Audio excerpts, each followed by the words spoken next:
Even in the deepest void of despair, there is a story that glows with the light of hope and redemption. Join us as we find the beauty in the darkness and the strength in the struggle. Click subscribe now and keep the glow alive with us. The morning I walked back into Millhaven, I told myself I wasn't nervous. I lead.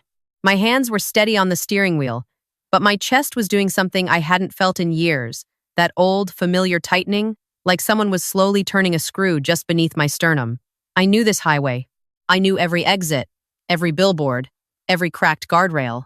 I had driven away from this place at 19 years old with $43 in my wallet, a single duffel bag in the back seat, and a mother-in-law who had just told me, in front of my husband's entire family, that I was no longer welcome in their home. That was 8 years ago. I want you to understand something before I tell you the rest of this story.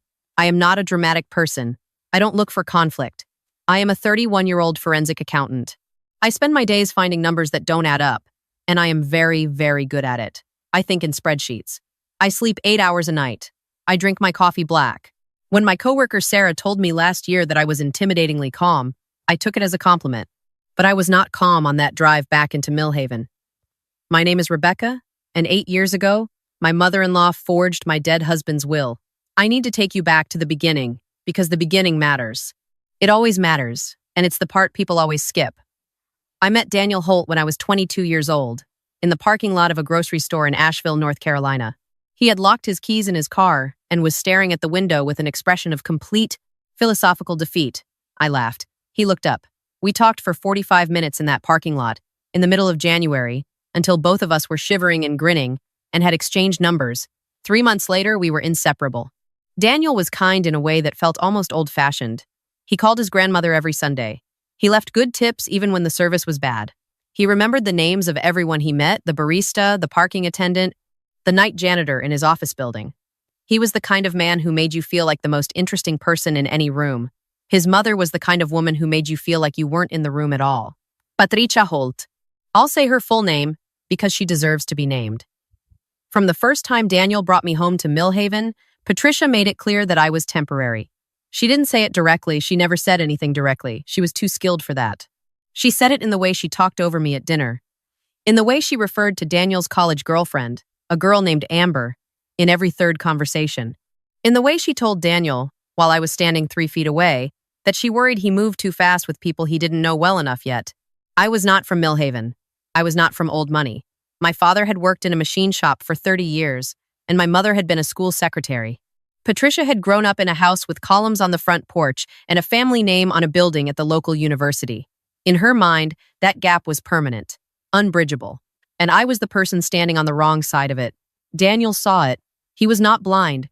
We talked about it, sometimes late at night, and he would sigh and hold my hand and say, "She'll come around, Beck. She just needs time." I believed him, because I believed in him, and because I was 23 years old and still thought time fixed most things. We got married quietly. A courthouse ceremony and dinner with my parents and Daniel's brother Marcus, who was the one Holt who ever actually looked me in the eye. Patricia did not attend. She sent a card that said, "Wishing you well and nothing else." 2 years later, Daniel got sick. I won't dwell on this part too long, because even now, 8 years later, it is the part of the story that belongs only to us. What I will tell you is that it was fast, and it was brutal, and it was the kind of thing that rearranges you at the cellular level. I was 26 years old, sitting in a hospital room in Asheville, holding the hand of the person I had built my entire adult life around, and I watched him leave. The day after the funeral, Patricia called me into the living room of the Holt family home. Marcus was there, 2 of Daniel's aunts, Patricia's longtime attorney, a man named Gerald Finch, who had a soft handshake and never quite made eye contact, and Patricia herself, sitting in the high-backed chair she always sat in, wearing her grief like a costume she had chosen carefully. Gerald opened a folder. The will he read aloud left the Asheville house, the house Daniel and I had bought together, the house where we had painted the kitchen cabinets ourselves, the house where I still had half-finished mugs of tea on the counter to Patricia. It left Daniel's savings, his investment accounts, and the small piece of land his grandfather had left him in the mountains, all to Patricia, to be managed in trust. It left me a watch, Daniel's grandfather's watch, sentimental value only. I sat very still.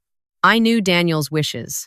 We had talked about them, not in the vague, uncomfortable way most young couples talk about death, always ending with, "But we don't need to worry about that for a long time." We had talked about it in the direct, clear-eyed way that people talk about things when one of them is dying.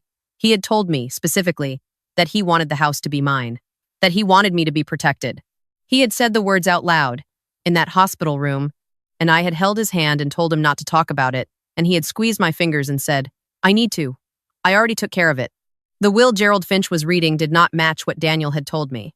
I said, very quietly, "That isn't right." Patricia looked at me the way she always looked at me, patient, faintly pitying, like I was a child who didn't understand how rooms worked.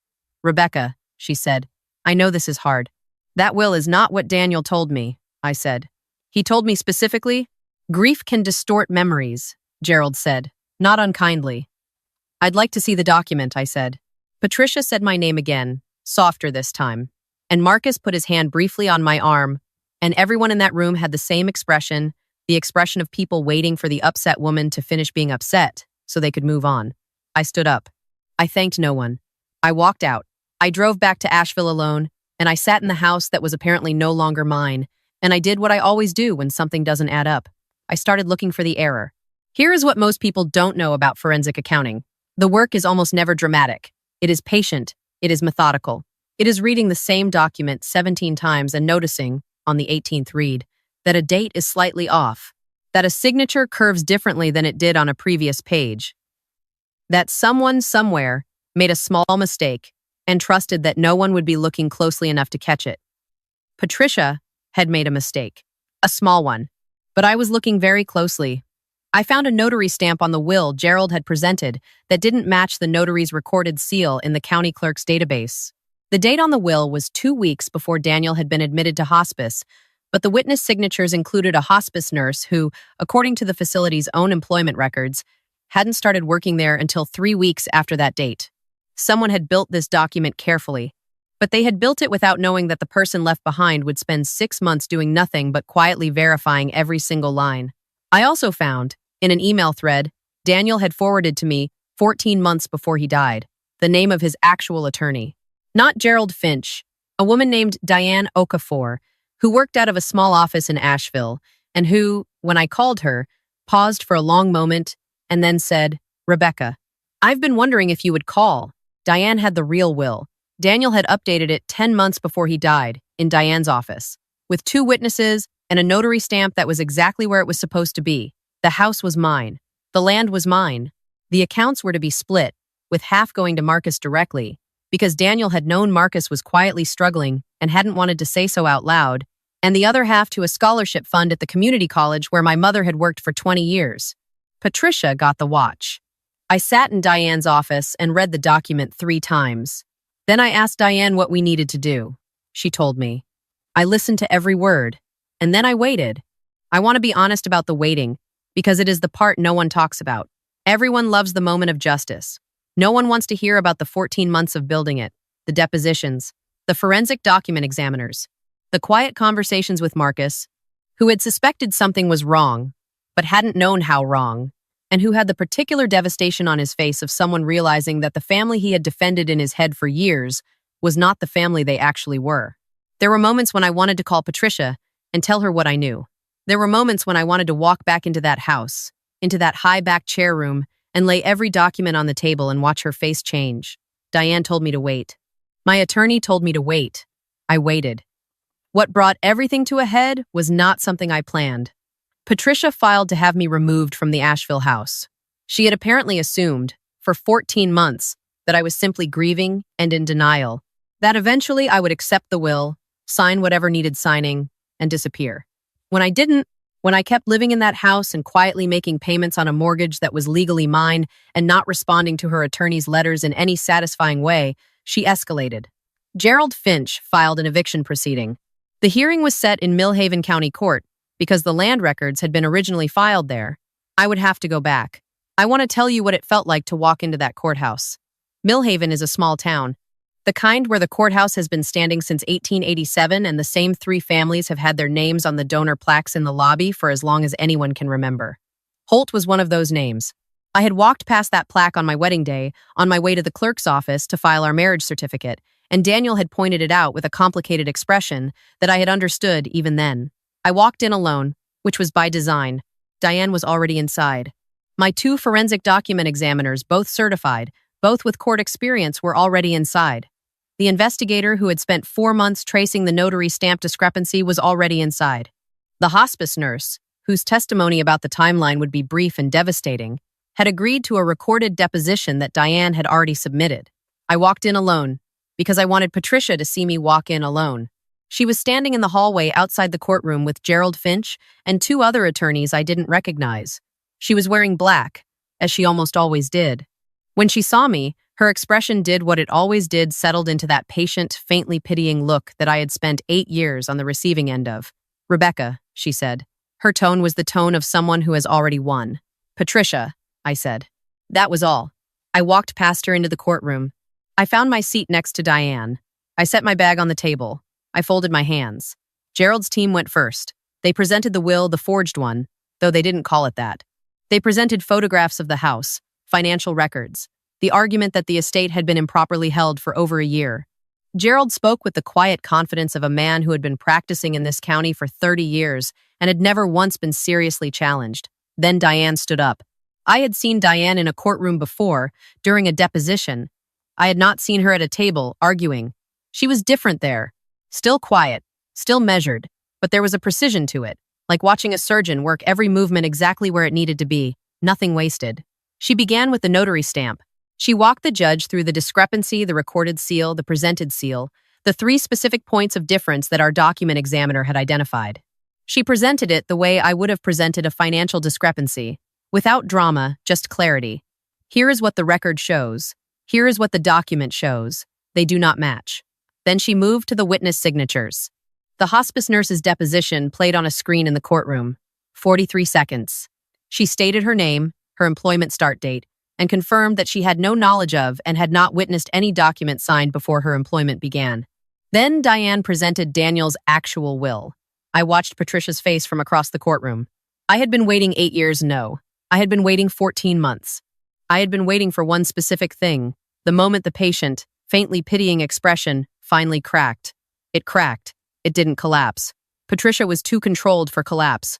But something shifted behind her eyes, a rapid recalibration, and for just a moment she looked exactly like what she was. A woman who had made a careful, elaborate plan and had not accounted for the person she was making it against. Gerald requested a recess. The judge granted 15 minutes.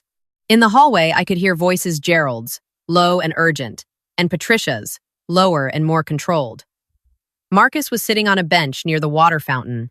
He had come not as a witness, but just to be there, and when I walked past him, he stood up and put his hand briefly on my shoulder and said nothing. I nodded. When we went back in, Gerald's team requested a continuance. The judge denied it. The ruling took 20 minutes. It did not go the way Patricia had planned. The forged will was invalidated. Daniel's actual will was entered into the record. The house was confirmed as mine. The accounts, the land, all of it distributed as Daniel had intended, to the people Daniel had chosen. Gerald was referred to the state bar. I'll let you imagine how that went. Patricia stood very still when the ruling was read. She didn't look at me. She looked at a point slightly above, and to the left of the judge's head, and she kept that patient expression fixed on her face even as everything she had spent 14 months building was taken apart in 20 minutes. As I was gathering my files, she appeared beside me. I hadn't heard her cross the room. I looked up. "You should know," she said, and her voice was exactly the same, measured, composed, the voice of a woman who believed she was always the most significant person present, that this isn't what Daniel would have wanted. I looked at her for a moment. "I know what Daniel wanted," I said. "I have it in writing. So does the court." I picked up my bag. I walked out of the courtroom. I walked past the donor plaques in the lobby. I walked through the front door of the courthouse and into the cold, bright afternoon air of Millhaven, which smelled like October, and old stone, and faintly, distantly, like the ghost of a version of myself who had driven out of this town 8 years ago with $43 and the absolute certainty that she would never come back. I stood on those courthouse steps, and I breathed. Marcus found me a few minutes later. He sat down next to me on the steps, without saying anything for a while, and we both looked out at the town square, at the bronze fountain and the old hardware store, and the library where Daniel had taken me once, years ago, to show me the local history section, because he thought I'd find the land records interesting. "He would have hated all of this," Marcus finally said. He meant Daniel. "Yeah," I said. "He also would have known you'd handle it." I didn't say anything to that. There wasn't anything to say that felt right, but something in my chest that screw that had been tightening since I passed the Millhaven exit sign that morning eased, just slightly, just enough. The house sold 8 months later, for more than either Daniel or I had expected when we bought it. I used part of it to fully fund the scholarship at my mother's college. The first recipient was a girl from Millhaven, 19 years old, studying accounting. I thought Daniel would appreciate that. I still have the watch. His grandfather's watch, the thing Patricia gave me in place of everything else. I wear it on Sundays, which is when Daniel used to call his grandmother. And I think about the fact that a woman who spent years trying to make me feel like I didn't belong in a room gave me the one thing in that estate that actually meant something. I don't think she understood the irony. I don't think she understood most things about me, which in the end was her most expensive mistake. If you're watching this and you're in the middle of something like this, something where someone is counting on the fact that you're too grief-stricken or too intimidated or too small, in their estimation, to look closely, I want you to hear this. Look closely. Do the work. Find Diane Okafor, or whoever your version of Diane Okafor is. Get the documents. Learn what your rights actually are, not what someone in a high-back chair tells you they are. Be patient in a way that feels impossible. And when the moment comes, walk into the room alone, because you are enough, and let the numbers tell the truth. They always do, eventually. They always do.